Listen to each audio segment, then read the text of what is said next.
एक बार की बात है, एक राज्य में दो बहनें रहती थी।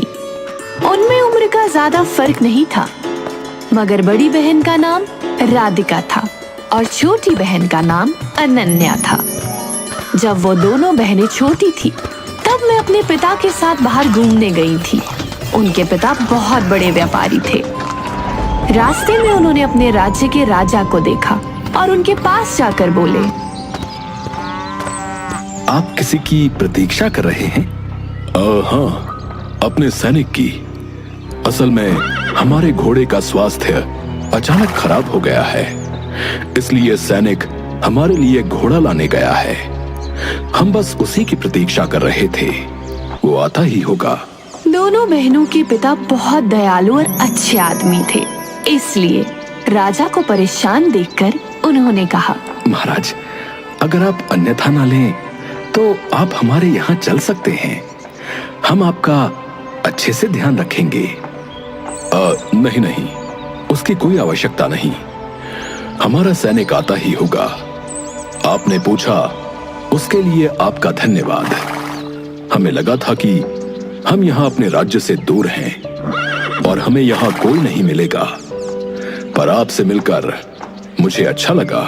आप बहुत भले व्यक्ति प्रतीत होते हैं। धन्यवाद महाराज। ठीक है, अब हम चलते हैं महाराज, अनुमति दीजिए। जैसे ही बच्चों के पिता आगे चलने लगते हैं, अचानक ही राजा को एक सांप काट लेता है और राजा की चीख सुनकर पिता बोलते हैं, महाराज, क्या हुआ महाराज आपको? क्या आपने कोई जीव देखा? आप चीखे क्यों? हाँ, असल में हमारे पैरों में दर्द हो रहा है और रक्त भी निकल रहा है। शायद हमें किसी सांप ने काट लिया है। क्या? तो फिर आपको शीघ्र ही पास के किसी वैद्य के पास ले जाना होगा। आइए महाराज, मैं आपकी सहायता करता हूँ। बच्चे और पिता राजा को वैद्य के पास लेके जाते हैं और राजा का इलाज करवाते हैं। पिता अपनी बड़ी बेटी को राजा के सैनिकों को बुलाने के लिए भेज देता है।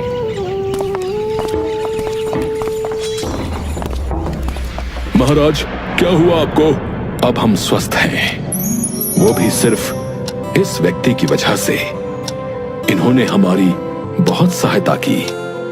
हम आपको कोई इनाम देना चाहते हैं। महाराज, ये तो मेरा कर्तव्य था। आप हमारे राज्य के राजा हैं, इतना तो हम कर ही सकते हैं महाराज।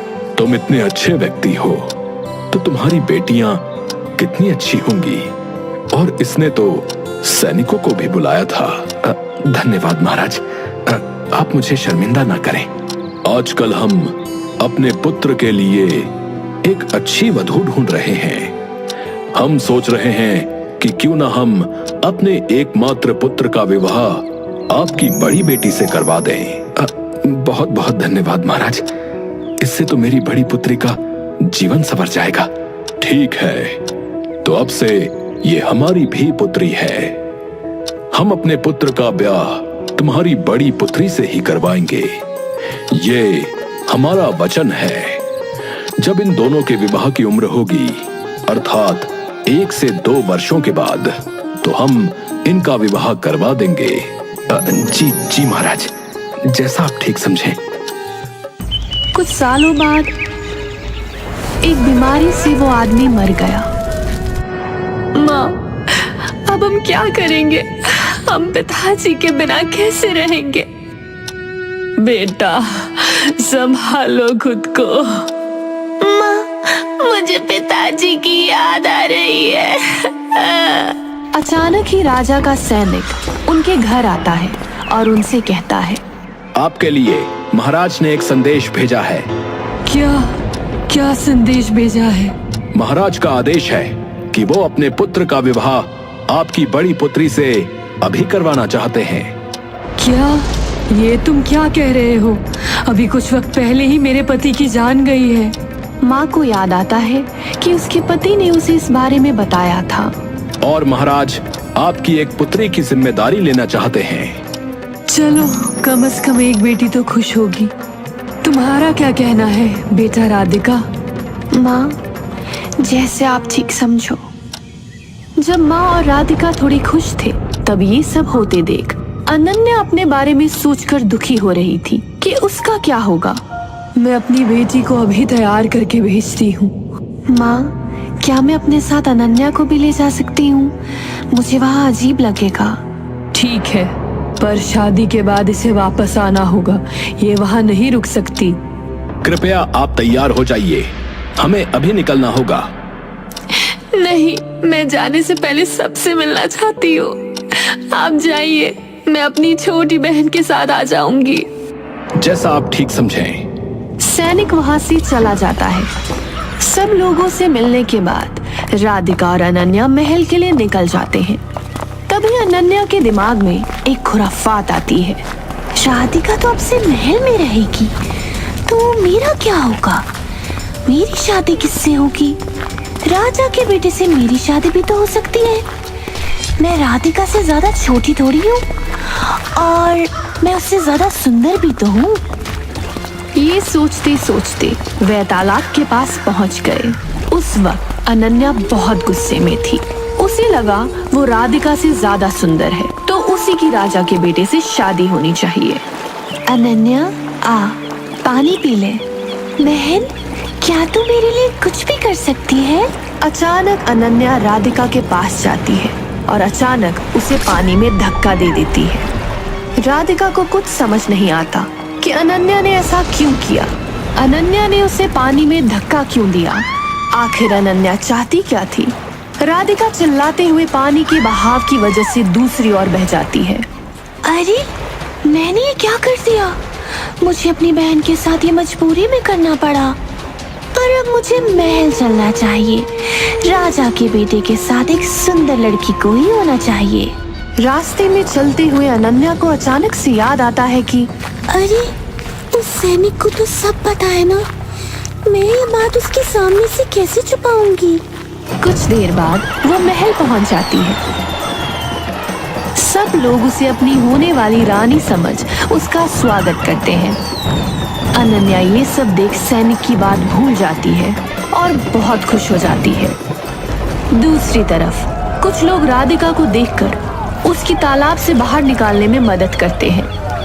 अचानक से वहाँ एक लड़का आता है और वो भी बाकी लोगों के साथ उसकी मदद करता है। अरे, क्या हुआ इसे? हमें ये पानी में मिली तो हमने इसे बाहर निकाल लिया। मैं इन्हें संभालता हूँ और वैद्य के पास लेकर जाता हूँ। अशोक राधिका को वैद्य के पास ले जाता है और उसे होश में लाता है। मैं कहाँ हूँ? तुम कौन हो? मैं अशोक। तुम पानी में गिर गई थी। कुछ लोगों ने तुम्हें बाहर निकाला और मैं तुम्हें यहाँ ले आया। नहीं, मैं गिरी नहीं थी। मुझे मेरी बहन ने गिरा दिया था। बहन ने? क्यों? वो मैं तुम्हें नहीं बता सकती। बस ये कह सकती हूँ कि उसे वो चाहिए जो मेरे पास है। वो मेरी बहन है। अगर वो मुझसे मांगती तो मैं उसे दे देती। देखो, तुम रोना बंद करो। मैं उसे हमेशा खुश देखना चाहती हूँ। तुम सच में बहुत अच्छी बहन हो। मुझे समझ नहीं आ रहा, मैं क्या करूँ? कहाँ जाऊँ? तुम मेरे साथ चलो। मुझे इसी के साथ चले जाना चाहिए। अगर मैं माँ के पास गई तो माँ अनन्या की ये हरकत बर्दाश्त नहीं कर पाएगी, और अगर महल गई तो सब अनन्या को बुरा भला कहेंगे। जैसे भी है तो मेरी बहन ही। तुम किस सोच में पड़ गई? कुछ नहीं। अगर मैं तुम्हारे साथ चलूं तो तुम्हें परेशानी तो नहीं होगी? अरे नहीं, मैं स्वयं कह रहा हूँ, मुझे कोई तकलीफ नहीं होगी। चलो, वैसे भी मुझे एक अच्छे मित्र की आवश्यकता थी। क्या तुम वो मित्र बनोगी? हाँ। वे दोनों पूरे रास्ते बहुत बातें करते हैं। राधिका अशोक के साथ चली जाती है। जब वो उसके साथ उस जगह पर पहुंचती है जहां अशोक उसे ले जा रहा था, तो वो हैरान हो जाती है। ये तो महल है। हाँ, तो तुम यहाँ क्यों आए हो? मैं यहाँ का राजकुमार हूँ, तो मैं यहीं आऊंगा ना। अगर तुम राजकुमार हो तो शायद तुम्हारी तो आज शादी है ना? हाँ, तुम्हें कैसे पता? पिताजी ने अभी इस बारे में बहुत कम लोगों को बताया है। हाँ, वो मैंने। अरे चलो छोड़ो, अब अंदर चलो। राजकुमार, मैं अंदर कैसे आ सकती हूँ? अरे अब हम मित्र हैं, तो तुम बिना किसी चिंता के यहाँ आ सकती हो और जितनी देर चाहो यहाँ रुक सकती हो। अगर कोई पूछे तो कहना कि तुम मेरी मित्र हो। अशोक राधिका के मना करने पर भी उसे जबरदस्ती महल में ले जाता है और सबसे कहता है कि राधिका उसकी दोस्त है। तुम जानती हो इसे? नहीं, मैं नहीं जानती। ये ऐसे क्यों बोल रही है? अशोक, आया पिताजी। तुम लोग बात करो, मैं अभी आता हूँ।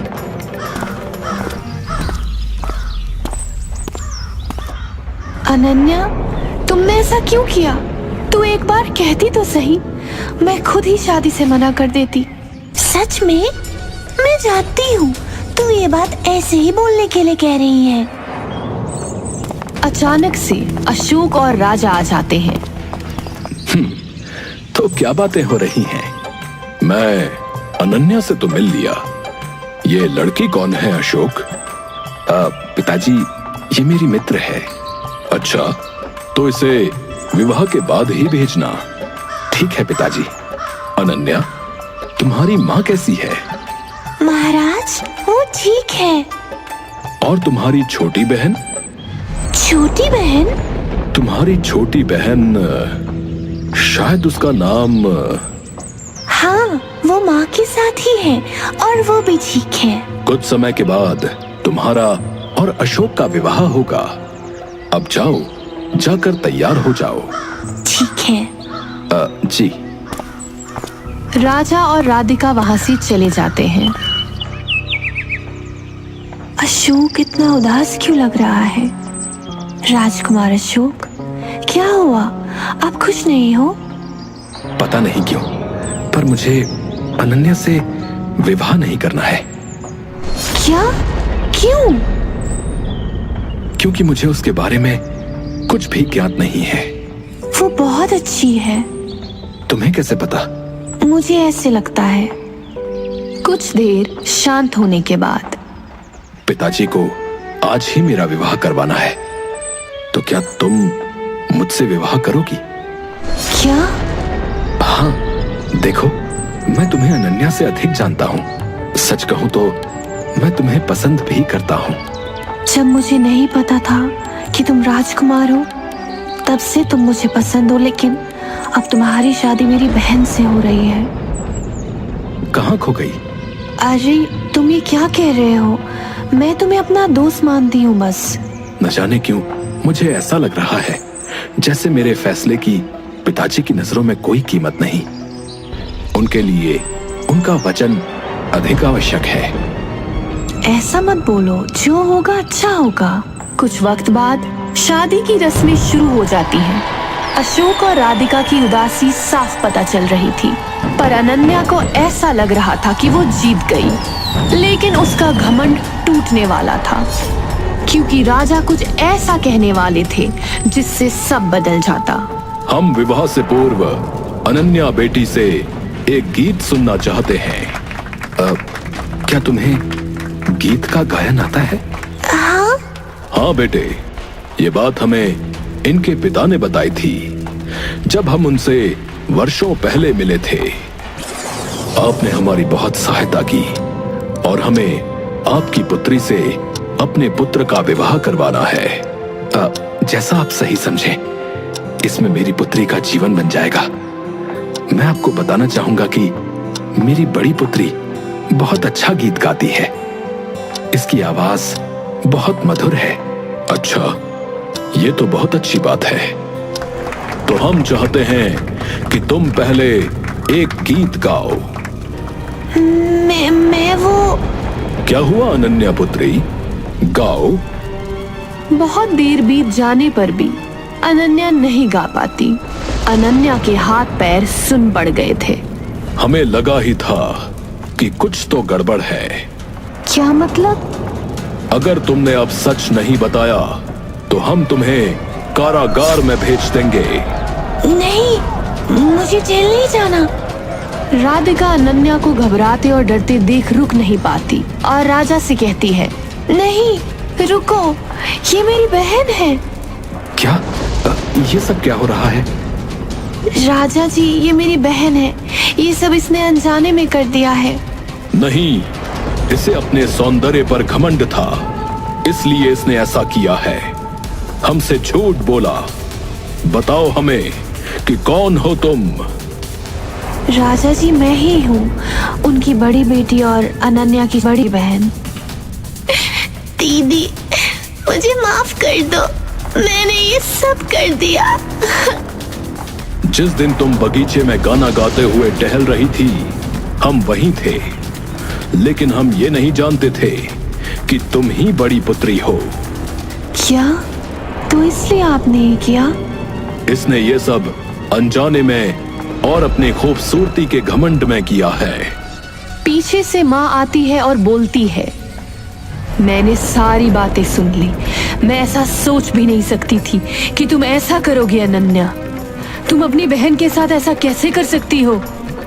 हम ये भी जानते हैं कि तुम और अशोक एक दूसरे को प्रेम करते हो। हाँ, वो